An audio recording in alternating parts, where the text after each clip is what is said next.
Hello hello. बंद कर दो सब।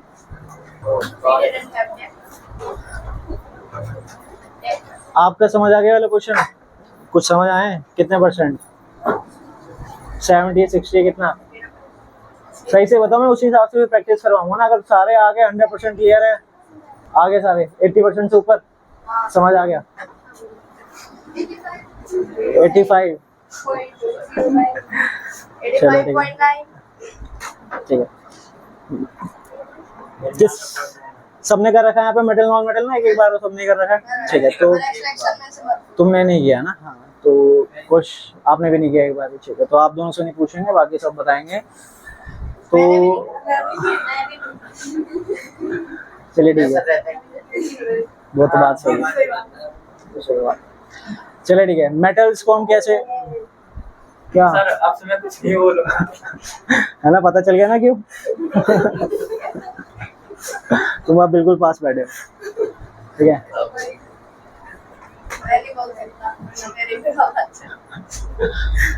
चलिए बताइए, मेटल्स को कैसे डिफाइन करेंगे? What are metals? नहीं यार, नहीं, चलो तुम बताओ। Metals are electro positive elements and non metals are electro negative. क्योंकि आप अगर 1 से 20 तक आपने एटॉमिक नंबर याद करे होंगे सबके, तो उसके अंदर जितने भी प्लस वाले हैं, सोडियम का क्या बनता है? +1, एल्यूमिनियम +3, +2, किसका होता है? मैग्नीशियम, ठीक है। क्लोरीन क्या है आपका? Minus, oxygen minus. तो ये सारे माइनस वाले क्या हैं? Non metal. और प्लस वाले क्या सारे? मेटल हैं। तो metals are electro positive elements और non metals are electro negative elements. तो इस चैप्टर में हमें 3 चीजें पढ़नी है, एक फिजिकल प्रॉपर्टी, केमिकल प्रॉपर्टी और उनकी एक्सट्रैक्शन। तो फिजिकल प्रॉपर्टी से पहले बात करते हैं। फिजिकल प्रॉपर्टीज कितने बंदे हैं? हाँ, एक एक बता दो, चलो। हाँ, क्या? डक्टाइल, ठीक है, ठीक है। डक्टिलिटी हो गई एक प्रॉपर्टी। दूसरी क्या है? Melting point and boiling point उसका हाई होता है। तीसरा, ठीक है, सोनरस होते हैं। फोर्थ, लस्ट्रस होते हैं। मैलिएबल होते हैं, ठीक है। और टेंसाइल स्ट्रेंथ टेंसाइल स्ट्रेंथ होती है। और डेंसिटी, डेंसिटी इनकी लो होती है ना? है ना?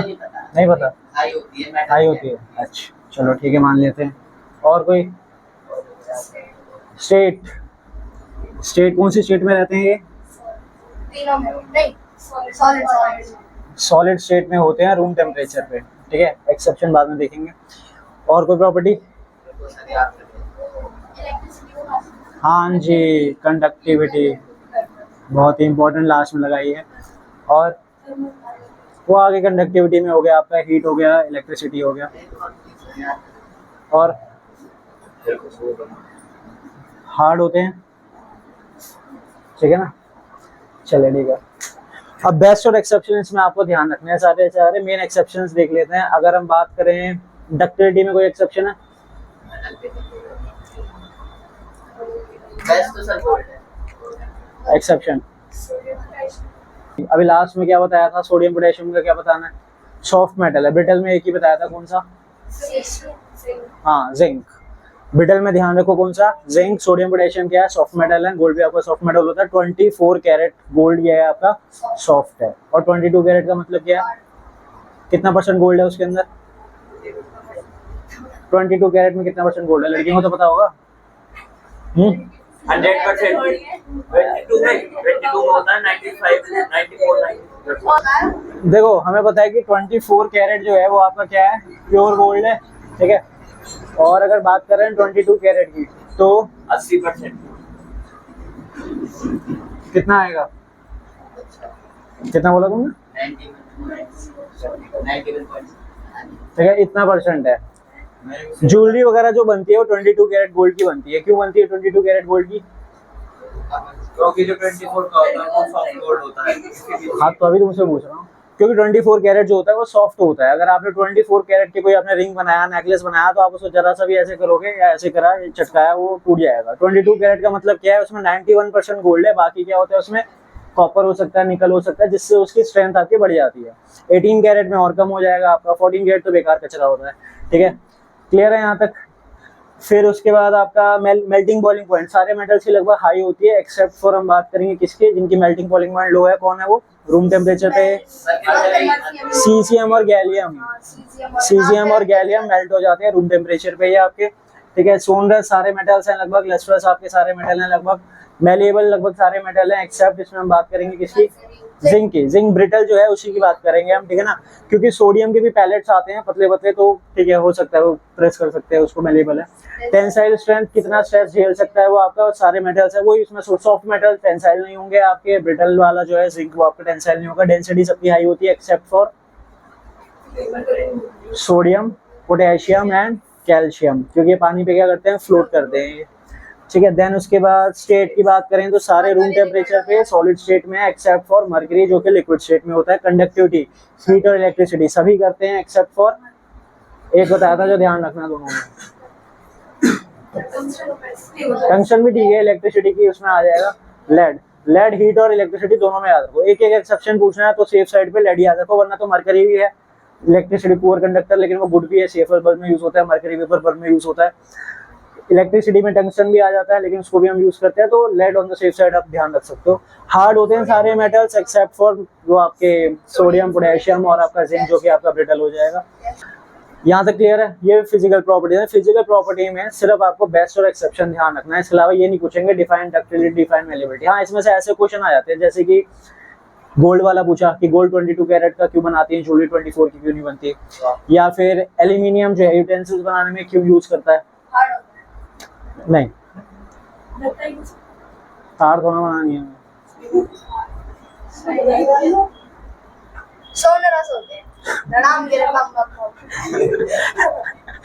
नहीं घर में हमें लड़ाई नहीं करनी उससे, ठीक है। ऐसे तो सारी मैलेबिलिटी नहीं देंगे, करता है यार, मेल्टिंग आए पढ़ के आए हुए हैं, ठीक है। मेल्टिंग बॉइलिंग पॉइंट उसका हाई होता है ये, और दूसरा कंडक्टिविटी, हीट को वो क्या करते हैं, कंडक्ट करने, 2 पॉइंट हो गए आपके, ठीक है ना। इलेक्ट्रिकल वायर कॉपर की क्यों बनाते हैं, हाँ अबंडेंस में है, चीपली अवेलेबल है वो आपका, और गुड कंडक्टर है आपका इलेक्ट्रिसिटी का, इसलिए।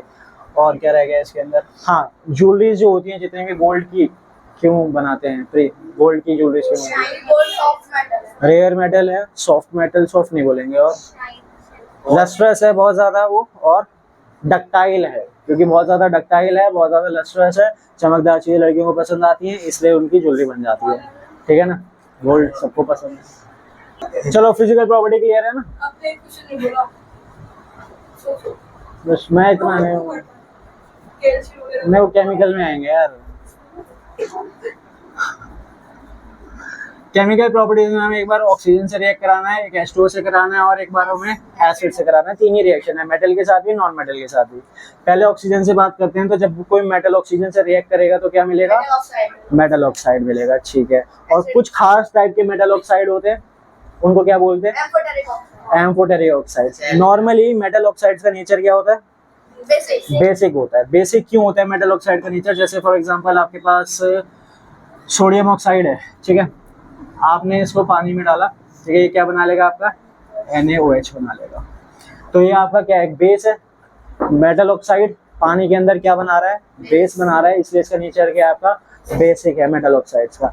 लेकिन कुछ ऐसे मेटल ऑक्साइड होते हैं जो बेसिक और एसिडिक दोनों नेचर शो करते हैं, उनको क्या बोलते हैं, एम्फोटेरिक ऑक्साइड्स। जैसे कि आपका एग्जांपल हो गया, अब हमें कैसे पता कि ये आपका एम्फोटेरिक ऑक्साइड्स है, क्योंकि मेटल ऑक्साइड हमने क्या बात करी, बेसिक होते हैं, और बेस जब आपके एसिड से रिएक्ट करेंगे तो क्या देंगे आपको, सॉल्ट और वाटर, फिक्स है। सॉल्ट और वाटर कब मिलते हैं, जब एसिड और बेस रिएक्ट करते हैं। तो हमने ये देखा कि जब एल्यूमिनियम ऑक्साइड एसिड से रिएक्ट कर रहा था तो भी सॉल्ट और वाटर दे रहा था, और जब वो बेस से रिएक्ट कर रहा था तब भी वो सॉल्ट और वाटर दे रहा है। इट मीन्स कि अगर वो बेस से रिएक्ट कर रहा है तो नेचर कैसे शो कर रहा होगा, वो एसिडिक शो कर रहा होगा। रिएक्शन लिख दो फटाफट से दोनों की। अभी रखवा दिए सारी नोट। अच्छा ठीक है, बता दो, Al2O3 प्लस HCl। देवेश बेटा बताओ,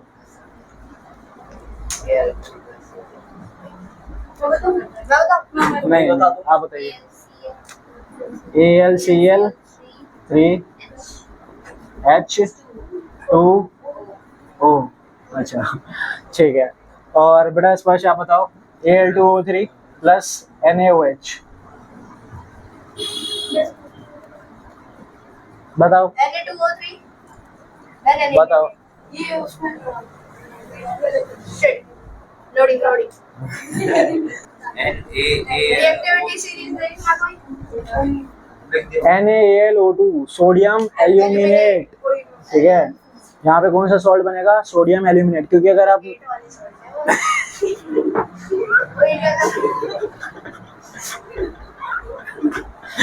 यार तुम हो ना बड़े बड़े हो बहुत। क्लियर है यहाँ तक? ठीक है। अब इसके अलावा एल्यूमिनियम ऑक्साइड के अलावा और कौन कौन से एम्फोटेरिक ऑक्साइड ध्यान रखना है? जिंक ऑक्साइड, ठीक है। फेरिक ऑक्साइड को भी ले सकते हैं, लेकिन मेन दोनों ध्यान रखो, जिंक ऑक्साइड एल्यूमिनियम ऑक्साइड, और दोनों के रिएक्शन एसिड और बेस से ध्यान रखना। यहाँ पे सोडियम एल्यूमिनेट बन रहा है, जिंक के साथ क्या बन जाएगा? Sodium zincate. ये 8 वाले रिएक्शन भाई बहुत ज्यादा इंपॉर्टेंट है, ठीक है। मुस्कुराओ कम, ध्यान ज्यादा दो।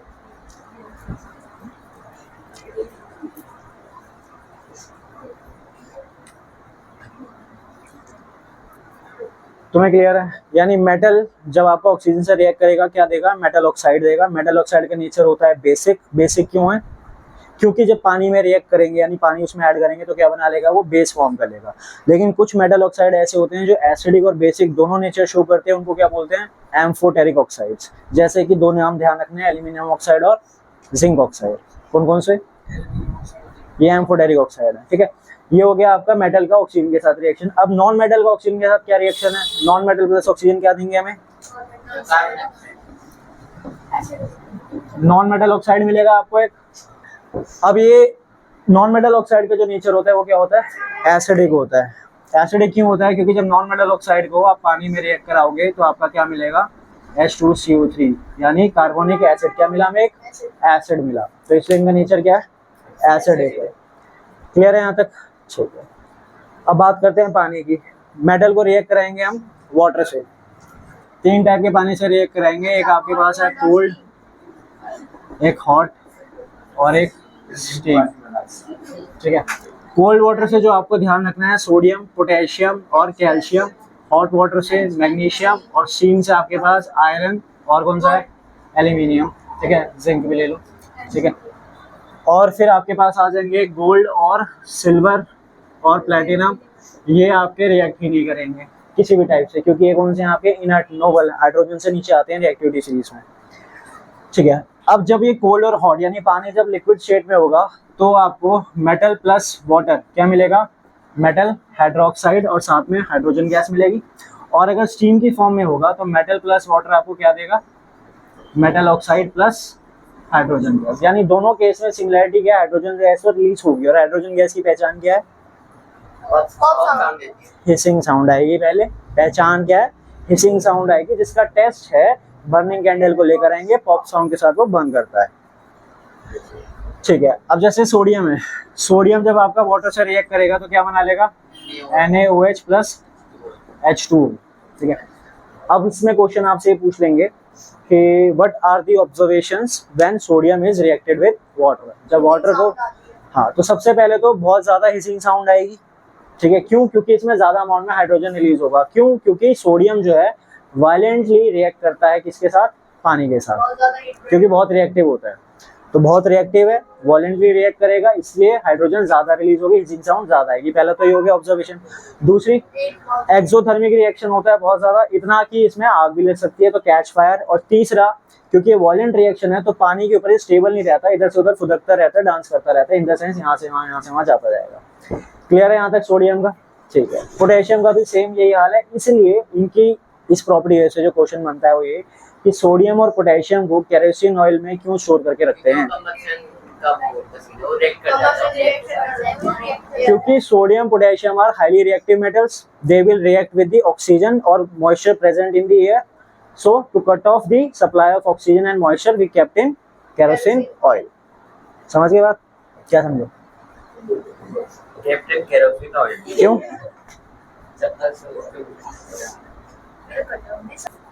वो सर वो कट ऑफ द सप्लाई क्यों करनी है कट ऑफ सप्लाई? ऑब्जर्वेशन क्या है सोडियम की वाटर से? Catch fire, lot of hissing sound, ठीक है। देन उसके बाद आपका कैल्शियम। अब कैल्शियम को ज़्यादा ठंडा भी नहीं चाहिए, गर्म भी नहीं चाहिए, कैल्शियम मॉडरेट पानी में भी रिएक्ट कर जाएगा, लेकिन इसकी खास बात ये है कि जब कैल्शियम पानी से करेगा, कैल्शियम हाइड्रोक्साइड तो मिलेगा ही, लेकिन ये जो कैल्शियम है ये पानी पे क्या करता है, फ्लोट करता है। तो क्वेश्चन ये आएगा why calcium float on water, पहले अंदर डूब जाएगा फिर ये ऊपर आ जाता है, क्यों? नहीं, हाँ, मैं डेंसिटी बताता हूँ, पानी के जो मॉलिक्यूल्स है वो सब नहीं, हाइड्रोजन, क्योंकि हाइड्रोजन रिलीज होगी, जो हाइड्रोजन की बबल्स हैं वो कैल्शियम के साथ अटैच हो जाएंगे और वो उसको ऊपर की तरफ ले आएंगे, इसलिए कैल्शियम पानी पे फ्लोट करेगा। हॉट वाटर से कौन रिएक्ट कर रहा है? हमारा मैग्नीशियम रिएक्ट कर रहा है, ठीक है। जो हॉट वाटर से कर रहा है वो स्टीम से भी कर सकता है, जो कोल्ड वाटर से कर रहा है वो हॉट और स्टीम दोनों से कर सकता है, ठीक है। लेकिन जो स्टीम से कर रहा है वो इन दोनों से नहीं कर सकता, हॉट से जो कर रहा है वो कोल्ड से नहीं कर सकता, ये ध्यान रखना। तो ऐसे क्वेश्चन आ जाते हैं, कोल्ड से जो रिएक्ट कर रहा है पहले ठंडे पानी से कर रहा है तो गर्म से करेगा, स्टीम से भी करेगा। हॉट से जो कर रहा है वो हॉट से भी करेगा, स्टीम से भी करेगा, स्टीम वाला सिर्फ स्टीम से करता है। तो अगर आपसे पूछ लेंगे कि ऐसा मेटल जो कोल्ड, हॉट और स्टीम तीनों से रिएक्ट करता है, ठीक है, तो कौन क्या देंगे आंसर? सोडियम, पोटेशियम, कैल्शियम में से दे सकते हो, लिथियम भी ऐड करना चाहो तो कर सकते हो। क्लियर है जी यहाँ तक? तो पानी के साथ रिएक्शन हो गया आपकी। अच्छा, स्टीम का रह गया, जैसे स्टीम है एल्यूमिनियम प्लस H2O, यहाँ पे आप नीचे लिखोगे स्टीम, मैग्नीशियम का सेम मिलेगा, मैग्नीशियम हाइड्रोक्साइड मिलेगा। एल्यूमिनियम क्या मिल जाएगा? Al2O3 plus hydrogen. आयरन का जब रिएक्ट कराते हैं तो आपको क्या मिलेगा? पहले मिलेगा Fe2O3 प्लस H2, फिर जब और ज्यादा प्रोलॉन्ग स्टीम से जब पास कराएंगे, यानी और ज्यादा देर तक स्टीम से पास कराएंगे तो क्या बन जाएगा?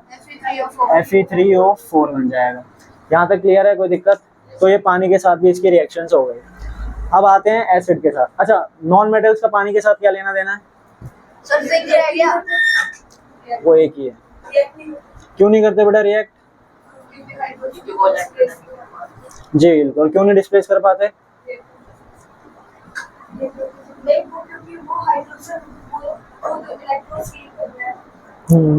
ये नहीं एक्सेप्ट कर रहे हैं। नॉन मेटल्स आपके जो है पानी से रिएक्ट नहीं करेंगे। क्यों नहीं करेंगे नॉन मेटल्स पानी से रिएक्ट? क्योंकि हाइड्रोजन से, यानी पानी से, एसिड से अगर आपको रिएक्ट कराना है तो हाइड्रोजन को हटाना पड़ेगा। हाइड्रोजन को हटाने के लिए आपको इलेक्ट्रॉन्स देने पड़ेंगे। And non metals are itself the acceptor of electrons, यानी वो खुद ही इलेक्ट्रॉन्स लेते हैं। तो जब वो लेते हैं इलेक्ट्रॉन्स तो अपने इलेक्ट्रॉन्स देकर हाइड्रोजन को डिस्प्लेस नहीं कर सकते, हटा नहीं सकते, तो इसलिए वो वाटर या एसिड से रिएक्ट नहीं करते। क्यों नहीं करते?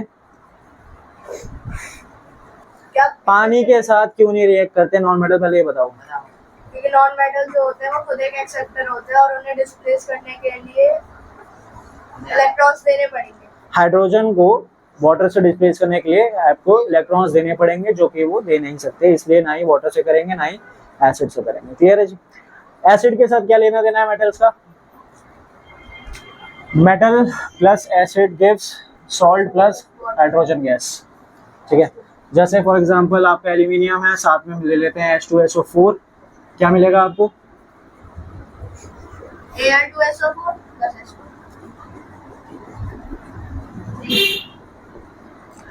मेटालिक सॉल्ट और साथ में हाइड्रोजन गैस, सिंपल रिएक्शन है इसका, ठीक है ना, एसिड के साथ इसका।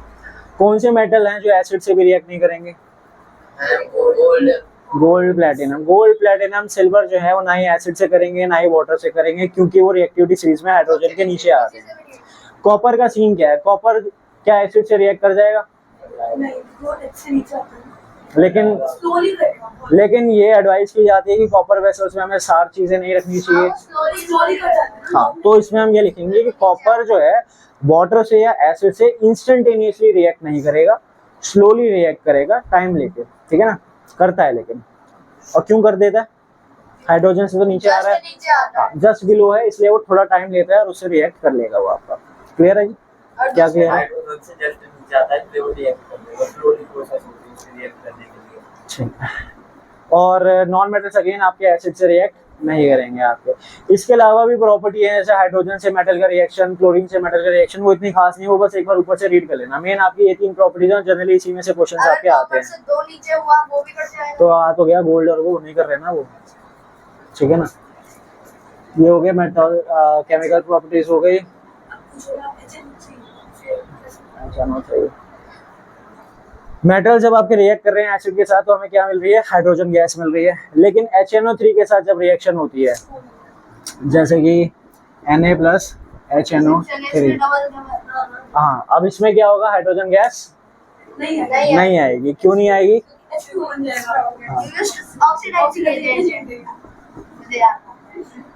Because HNO3 is a strong oxidizing agent. As soon as hydrogen is liberated with oxygen, और क्या बना लेगा वो, वाटर बना लेगा, और itself get reduced in nitrates और nitrites।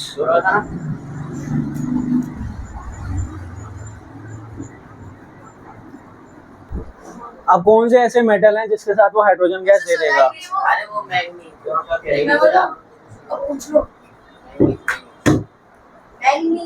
मैग्नीशियम और मैग्नीज। और कंडीशन क्या होनी चाहिए? बहुत ज्यादा। देखो सारे मेटल्स जब रिएक्ट करेंगे एसिड के साथ तो हाइड्रोजन गैस निकलेगी, सिवाय किसके, HNO3 के। HNO3 के साथ जब कोई मेटल रिएक्ट करता है तो हाइड्रोजन नहीं निकलती, क्या रिलीज हो जाता है, वाटर।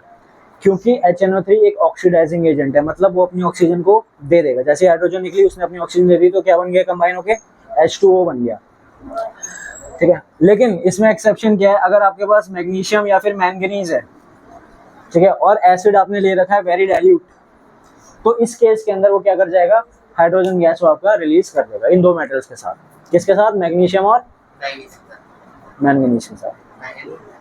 क्लियर? तुम्हें समझ आ रहा है? एक बार रिकैप दे दो फटाफट से। मैं पूरा रिकैप दे दूं। मैं भी दे सकती हूं।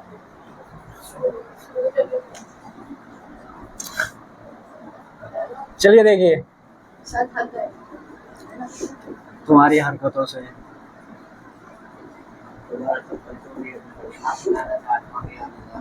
सर आपको कैसी फील का इसी जब उस जगह पे आपकी चक्कर थी?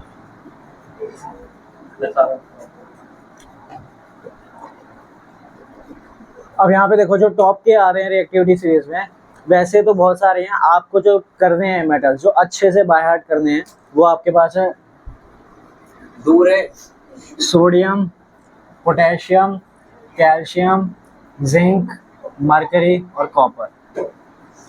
इन सभी के और फॉर्मूला सहित, कलर हो तो कलर सहित अच्छे से रट लो, ठीक है। ये इंपॉर्टेंट है, 1 2 3 4 5 6 और इनकी एक्सट्रैक्शन, बस रिफाइनिंग के साथ।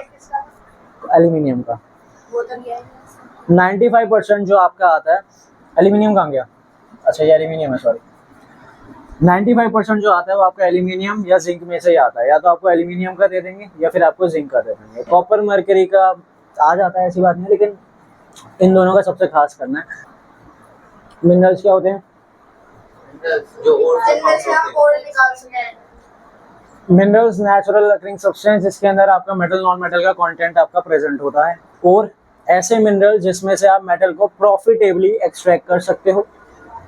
फिर जब आपने और आइडेंटिफाई कर लिया भाई किसका एल्यूमिनियम का है, जिंक का है, क्या है, सबसे पहले काम किया आपकी कंसंट्रेशन ऑफ और, यानी उसको सफाई करनी। कपड़े से साफ नहीं करना, कैसे साफ करेंगे, 2 मेथड ध्यान रखो, वैसे तो बहुत सारे हैं मेथड, हाँ, हाइड्रोलिक वॉशिंग और froth flotation. Hydraulic washing, froth flotation, ये 2 मेथड आपको ध्यान रखने हैं।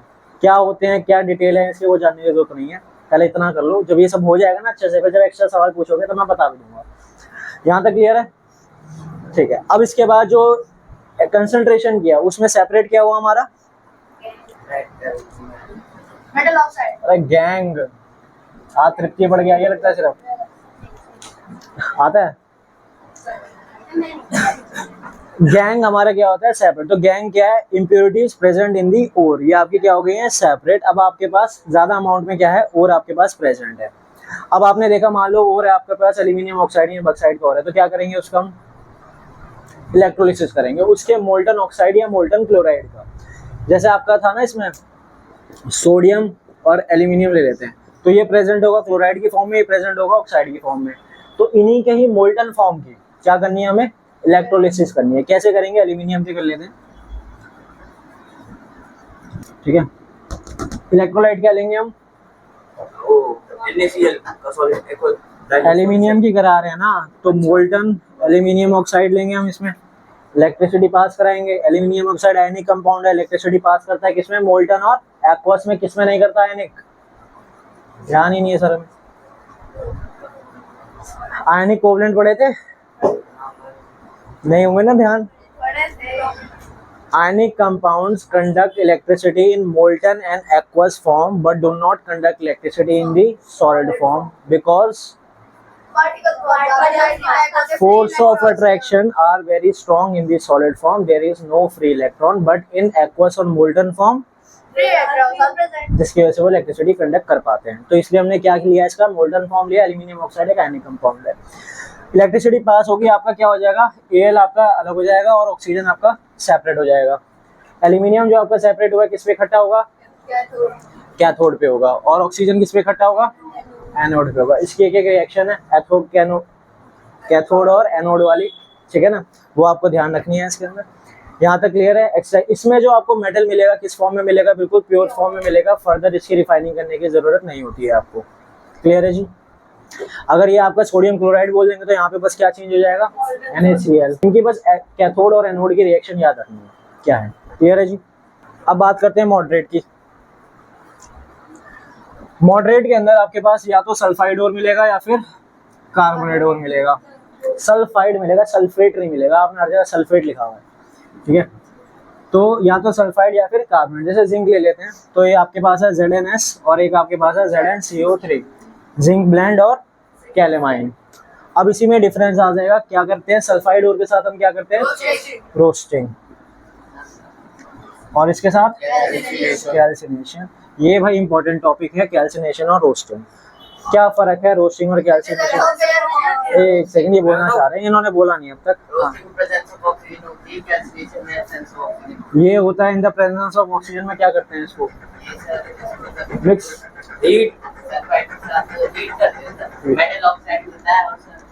हीट करते हैं in the presence of oxygen. इसमें हीट करेंगे इन द एब्सेंस या फिर लिमिटेड सप्लाई ऑफ ऑक्सीजन में, ठीक है। दूसरा पॉइंट, इसमें मेटल ऑक्साइड और हाइड्रोजन गैस मिलती है। अच्छा, और कैल्शियम के साथ मेटल ऑक्साइड और साथ में।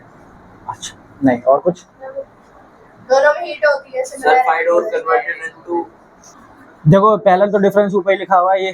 ये आपका सल्फाइड और में होता है और ये आपका कार्बोनेट और के अंदर होता है। क्या हो गया बेटा, कुछ पूछना है तो एकदम क्वेश्चन मार्क लग रहा है तुम्हारे चेहरे पे, ठीक है। डिफरेंस क्या है सुन लो। कैल्सिनेशन रोस्टिंग में कैल्सिनेशन की जाती है कार्बोनेट और के साथ, रोस्टिंग की जाती है सल्फाइड और के साथ। कैल्सिनेशन के अंदर एब्सेंस ऑफ ऑक्सीजन में आप हीट करोगे, रोस्टिंग में इन दी प्रेजेंस ऑफ ऑक्सीजन में हीट करेंगे। रोस्टिंग जब हम करते हैं तो लास्ट में हमें मिलती है सल्फर डाइऑक्साइड, इसमें हमें मिलती है कार्बन डाइऑक्साइड। ये हो गया इसके डिफरेंस, ठीक है। सिमिलैरिटी क्या है, दोनों के अंदर आपको क्या मिलेगा, मेटल ऑक्साइड मिलेगा। दोनों में हीट कर रहे हैं और दोनों में हमें क्या मिल रहा है, मेटल ऑक्साइड मिल रहा है। यहाँ तक क्लियर है कैल्सिनेशन रोस्टिंग की, ठीक है। रिएक्शन, तो आपने इसको ऑक्सीजन के साथ हीट किया, आपको मिला, और यहाँ पे आपके पास जिंक कार्बोनेट था, इसको आपने in the absence of oxygen में हीट किया, आपको क्या मिला, ZnO+CO2। देखिए जी, दोनों केस में आपको क्या मिला अभी, मेटल ऑक्साइड। कैल्सिनेशन रोस्टिंग करने के बाद भी, इतना स्यापा करने के बाद भी क्या मिला है, सिर्फ मेटल ऑक्साइड मिला है। अब क्या करें इसका, ऑक्सीडाइजिंग एजेंट के साथ रिएक्ट करवाएंगे, कार्बन के साथ। Oxidising agent, reducing agent, sorry reducing agent. यानी अब इसको जो मेटल ऑक्साइड आया है दोनों केस के अंदर, इसको हम किससे रिएक्ट कराएंगे, कार्बन के साथ। कार्बन के साथ इसलिए क्योंकि इजीली अवेलेबल है, और दूसरा इसकी जो एफिनिटी होती है यानी बॉन्ड बनाने की जो क्षमता है कार्बन के ऑक्सीजन के साथ क्या है, ज्यादा है। तो ये फटाफट से उसको खींच लेगा और आपको क्या मिल जाएगा, यहाँ पे जिंक मिल जाएगा। अब जो यहाँ पे जिंक मिला है ये भी आपको इम्प्योर मिला है, प्योर नहीं मिला। यानी इसके बाद नेक्स्ट स्टेप क्या होगा, इसकी रिफाइनिंग। यानी यहाँ पे अब क्या होगा, इसका रिफाइनिंग की जाएगी। रिफाइनिंग लास्ट में देखेंगे। यहाँ तक क्लियर है। यानी मॉडरेट रिएक्टिव वालों को हम क्या करते हैं, उनके ओर के आधार पे या तो सल्फाइड होंगे या कार्बोनेट। सल्फाइड है तो रोस्टिंग, कार्बोनेट है तो कैल्सिनेशन। दोनों में मिलेगा मेटल ऑक्साइड, कार्बन से उसको कराएंगे रिड्यूस, मेटल आपके पास आ जाएगा। और मेटल कैसा आएगा, जिसको हम क्या करेंगे, कैसे, क्लियर है यहाँ तक। लो रिएक्टिव में आपको दो याद करना है, कॉपर और मर्क्यूरी। ठीक है। मरकरी का क्या सीन है, मरकरी आपको मिलेगा सल्फाइड की फॉर्म में, जितने भी लो वाले हैं आपका मरकरी हो गया, कॉपर हो गया, किसमें मिलेगा, सल्फाइड की फॉर्म में। अब सल्फाइड की फॉर्म में मिलेगा तो रोस्टिंग करेंगे, यानी ऑक्सीजन की प्रेजेंस में हम इसको हीट करेंगे, आपको मिलेगा मरकरी ऑक्साइड और साथ में सल्फर डाइऑक्साइड। अब जो मरकरी ऑक्साइड आया है किससे रिड्यूस करेंगे इसको हम, कार्बन। नहीं, मुझे पता है हाँ मैंने सब बताया था, पर ध्यान कितना है सोचो, अंतर ध्यान करो, मेडिटेट करो, सोचो। क्या करते हैं बेटा, सिंपली हीट करते हैं, क्योंकि लो रिएक्टिव है, ऑक्सीजन के साथ स्ट्रॉन्ग बॉन्ड है नहीं इसका, तो सिंपली हीट करने से क्या हो जाएगा, सेपरेट हो जाएगा। तो बस इसको हम क्या करेंगे, सिंपली हीट प्रोवाइड करेंगे, मरकरी आपकी अलग हो जाएगी और ऑक्सीजन आपकी अलग हो जाएगी। अभी भी जो आपको मेटल मिला है वो क्या है, इम्प्योर है, इसकी हमें रिफाइनिंग करनी है। कॉपर के साथ क्या केस है, कॉपर आपके पास प्रेजेंट है, इसको आपने क्या किया, ऑक्सीजन की प्रेजेंस में आपने हीट किया, आपको मिल जाएगा क्या, कॉपर ऑक्साइड साथ में। Sulphur dioxide. अब जो कॉपर ऑक्साइड है इसको किससे रिड्यूस करेंगे, नहीं, कार्बन हीट ही कर देंगे, कॉपर ऑक्साइड हीट कर देंगे इसको। नहीं, कॉपर ऑक्साइड से हीट कर कॉपर ऑक्साइड दोबारा से कॉपर सल्फाइड के साथ करा देंगे, जिससे आपको कॉपर मिलेगा और साथ में सल्फर डाइऑक्साइड मिलेगी। ज्यादा मोटा होता है। क्लियर है जी यहाँ तक, प्योर आ गया। नहीं, प्योर सिर्फ आपको इनमें मिलेगा इलेक्ट्रोलिसिस में, बाकी ना मॉडरेट में ना लो में, किसी में भी आपको प्योर नहीं मिलेगा। क्लियर है जी यहाँ तक, ठीक है। अब इसके बाद करते हैं रिफाइनिंग। तो ये आपका बेसिक सेटअप है रिफाइनिंग का, कैथोड एनोड, इम्प्योर किस पे लेंगे हम, एनोड पे, और प्योर किस पे लेंगे, कैथोड पे लेंगे। इलेक्ट्रोलाइट में हम क्या लेंगे, सॉल्ट सॉल्यूशन, जिस भी मेटल का ले रहे हैं, सॉल्ट या एसिडिक सॉल्यूशन ऑफ कॉपर या जिंक की है तो जिंक का ले लेंगे, और किसी की है तो उसी का नाम ले लेंगे यहाँ पे। अब इसके इलेक्ट्रिसिटी पास करेंगे, कॉपर के जो आयंस है इसमें से डिसॉल्व होके इसमें आने स्टार्ट हो जाएंगे आपके।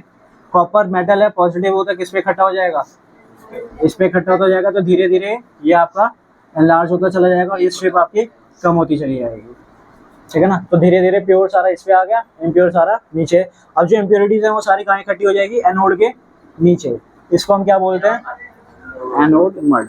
तो गैंग और एनोड मड में क्या फर्क है, गैंग जो होती है वो आपकी इम्प्योरिटीज प्रेजेंट इन दी ओर, जो स्टार्टिंग में होती है ओर में प्रेजेंट है, और एनोड मड क्या है, रिफाइनिंग करने के बाद जो आपको इम्प्योरिटीज मिली हैं जो मेटल के साथ प्रेजेंट थी। क्लियर है यहाँ तक, ये हो गया आपकी एक्सट्रैक्शन पूरी कंप्लीट। अब इसके बाद आता है टॉपिक कोरोजन का।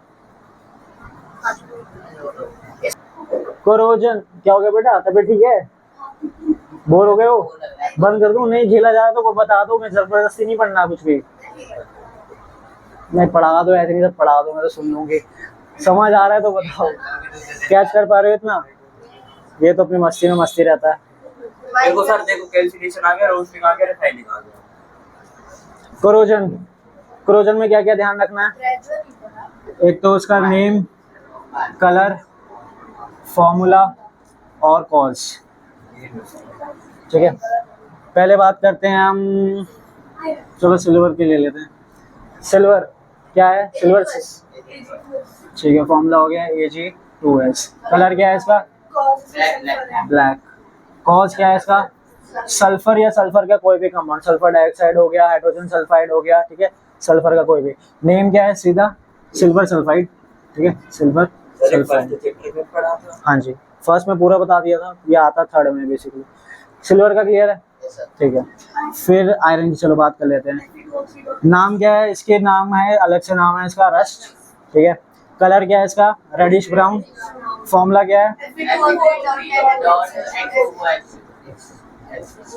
ये डॉट H2O क्या होता है बेटा, जो हाइड्रोजन के मॉलिक्यूल्स है वो उसके हाइड्रोजन ही water, molecules of water attach to the crystal lattice of a compound. जैसे मान के चल लेते हैं ये आपका है,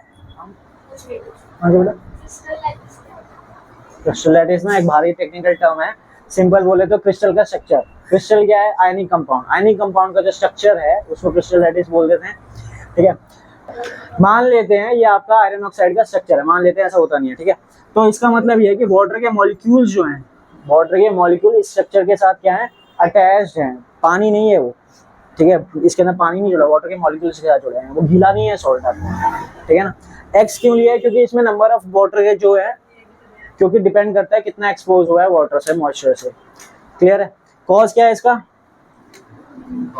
ऑक्सीजन, वाटर और एसिड, ठीक है नहीं। नेक्स्ट क्या है हमारे पास, कौन सा मेटल है, कॉपर।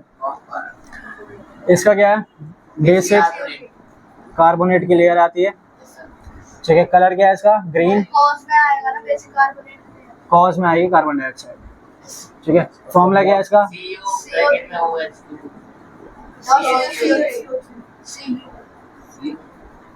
ठीक है जी, ग्रीन कलर की होती है ये, ठीक है। कार्बन डाइऑक्साइड की वजह से भी इसलिए होती है, ऑक्सीजन भी हो सकता है, ठीक है। फिर आपके पास आती है एल्यूमिनियम। एल्यूमिनियम क्या क्या है, एल्यूमिनियम ऑक्साइड, कलर होता है इसका, फॉर्मूला है Al2O3, कॉज है इसकी ऑक्सीजन।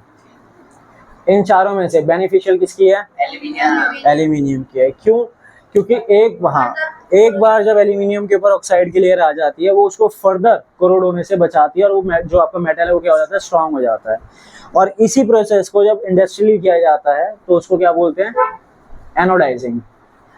एनोडाइजिंग में क्या करते हैं, एल्यूमिनियम के ऊपर ऑक्सीजन की लेयर चढ़ा देते हैं, ठीक है। यूटेंसिल्स वगैरह पे जो एनोडाइज्ड यूटेंसिल्स आते हैं आपके, एल्यूमिनियम जो होता है यूटेंसिल्स में यूज करते हैं, हार्मफुल होता है, पता होगा है ना, फिर भी यूज करते हैं, है ना। और फिर उससे भी हार्मफुल जो आप वो खाते हो, उसमें नॉन स्टिक जो होता है, जिस पर टेफ्लॉन की कोटिंग होती है। टेफ्लॉन तो सबसे ज्यादा हार्मफुल सब्सटेंस होता है, जब हीट के साथ रिएक्ट करता है, हाँ, हीट के साथ जब रिएक्ट करता है वो खाने के अंदर। नॉन स्टिक पैन नहीं आते जिसमें चिपक चलिए काले से रंग की कोटिंग होती है, टेफ्लॉन की कोटिंग होती है, हाँ, वो सबसे ज्यादा हार्मफुल होता है, ठीक है ना। तो एल्यूमिनियम मत इस्तेमाल किया करो, करते हो घर में कोई भी। हाँ, स्टील बेस्ट है। आयरन, आयरन की कढ़ाई में, आयरन के ऊपर में ना आयरन मिलेगा आपको, जो खाना बनाओगे हीट के साथ आयरन के आयंस क्या होंगे, खाने के अंदर डिसॉल्व होते जाएंगे, तो आपको अपने आप ही आयरन जो है फूड में मिल जाएगा। एल्यूमिनियम नहीं। उसे धोते कैसे होंगे, किसको? लोहे की थाली को क्यों, आज के टाइम में नहीं यूज करते लोहे की? करते हैं पर रस्ट लग गया तो लोहे को बेसिकली जो साफ करते हैं वो राख से साफ करते हैं, नहीं तो आज के टाइम पे वैसे अलग से उसका पाउडर आता है, नहीं तो वो नहीं है तो स्टील वाला चूना जो होता है हाँ होता है। उससे। पर उसकी केयर होती है ना, ऐसा नहीं कि आपने धो के रख दिया, फिर धो के रख दोगे हल्का सा मॉइस्चर आ जाएगा, क्या हो जाएगा, रस्ट आ जाएगा वो। तो धो के सुखा के ऑयल की कोटिंग करके रखना होता है। अब इतना से आपका कौन करे, एल्यूमिनियम है, यूज करो, करो, मरो, ठीक है। गोल्ड, सिल्वर और प्लेटिनम ये कैसे करोड़ होते हैं, नहीं होते। लेकिन ये तो आता है क्वेश्चन कि भाई गोल्ड की जो शाइन होती है वो धीरे धीरे कम हो जाती है, वो रिएक्ट नहीं कर रहा, रस्ट नहीं खा रहा है वो, मतलब कोरोजन नहीं हो रही उसके अंदर, लेकिन ऑक्साइड की लेयर आ गई जिसकी वजह से उसे शाइन चली गई। और शाइन को वापस लाने के लिए क्या करेंगे हम, एक्वा रीजिया। यहाँ पे हमारे पास आता है क्या, एक्वा रीजिया। एक्वा रीजिया का दूसरा नाम क्या है, रॉयल वाटर। इसका जो रेशियो होता है 1:3। इसमें आपके पास दो एसिड का ये मिक्सचर है, क्या क्या होता है इसके अंदर, HNO3 और HCl। 1 पार्ट HNO3 का, 3 पार्ट HCl का। बहुत ही ज्यादा कोरोसिव एसिड होता है ये, इतना ज्यादा रिएक्टिव होता है कि गोल्ड, प्लेटिनम और सिल्वर को भी क्या कर लेता है, डिसॉल्व कर लेता है। तो उसके ऊपर की सारी इंप्योरिटीज क्या रह जाएंगी, सॉल्यूशन के अंदर रह जाती हैं। गोल्ड की शाइन आपकी वापस आ जाएगी और आपको चमकदार गोल्ड आपको मिल जाएगा। हाँ, लेकिन दिक्कत की बात ये है कि जब इसको दो कराने के लिए साफ, तो पहले वेट मेजर कर लो, क्योंकि हल्का फर्क आ जाता है, आधे पौने ग्राम का फर्क आ जाता है, ठीक है। अब लास्ट टॉपिक है कोवलेंट और आयनिक का, वो कल कराऊंगा मैं। बॉन्ड थोड़े पढ़ के आना, आयनिक बॉन्ड कैसे बनते हैं, कोवलेंट कैसे बनते हैं।